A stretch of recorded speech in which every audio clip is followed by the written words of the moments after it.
Coming up on 20 Till.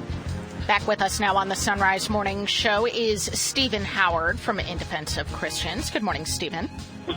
Good morning, Annie. Good to be with you. It is good to have you. And IDC, in conjunction with the 2020 Ministerial to Advance Religious Freedom, will be holding a live stream event this weekend on how to support Middle Eastern Christians in 2021. It's taking place on Friday, November 20th at 11 a.m. Eastern Time. Now, before we get to that, what you guys at IDC are doing, can you just start off by explaining what is the Ministerial to Advance Religious Freedom? Absolutely. So this year is actually the third annual Ministerial to Advance Religious Freedom. And this was an initiative really led by Secretary of State Pompeo. The first two ministerials were hosted here at the Department of State in the United States. And really what they are is a ministerial is a convening of ministries. So all of the ministries of foreign affairs, departments of state, any agency for a foreign government that handles foreign relations, the U.S. has been convening once a year to focus on the subject of religious freedom.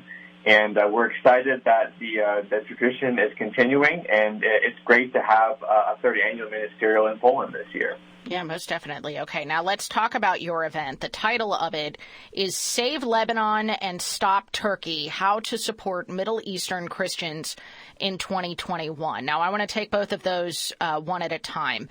Why is saving Lebanon key to this effort? Fundamentally, it's the last bastion of Christianity in the Middle East. Christians are about a third of Lebanon's population right now, and it's actually the highest per capita home of Christians in the Middle East. It's the only country where Christians enjoy religious freedom, and as Saint Pope John Paul II said, it's a message of coexistence between Christianity and Islam, and that people of different faiths can work together and build a democracy where everyone has rights that are respected. So that message of Lebanon is one that we want to see reverberated throughout the region. But we've also seen, while the best of Lebanon can be found in its message, there's also a dark history when it comes to the diversity of Lebanon, and that the country did experience a brutal 15-year civil war that was largely sectarian. And so when we look at what the country is facing today, whether it's the presence of Hezbollah and the influence of Iran, whether it's really Turkey trying to extend its influence in the northern part of the country, that's an entirely possible reality for Lebanon. And really, we see a government, unfortunately, that does not serve the people, that is just filled with rampant corruption. And that complicity really led to what we saw with the ammonium nitrate being stored and the August 4th explosion. And so now there's a humanitarian catastrophe that we have to deal with. And we saw over 300,000 homes were affected. There's billions of dollars of damage. And so over the last 5 months here, we've seen a mass exodus of Christians from the last bastion of Christianity in the Middle East.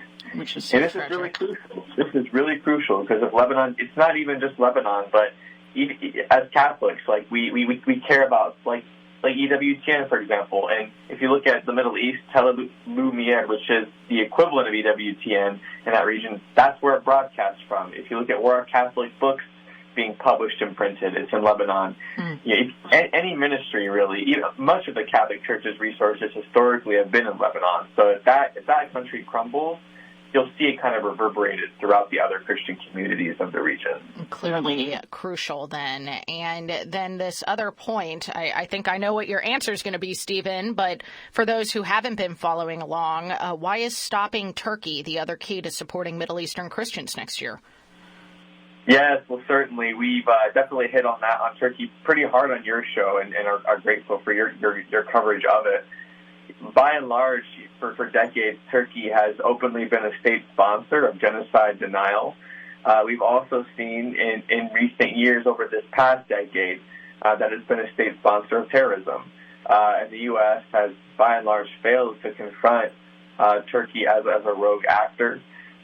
Most recently in Artsakh or Nagorno-Karabakh, we have seen Turkey come to the aid of Azerbaijan in bombarding an ancient enclave where Christianity has been present since the time of Jesus Christ. And we saw them bomb churches. We saw them bomb schools and other civilian centers.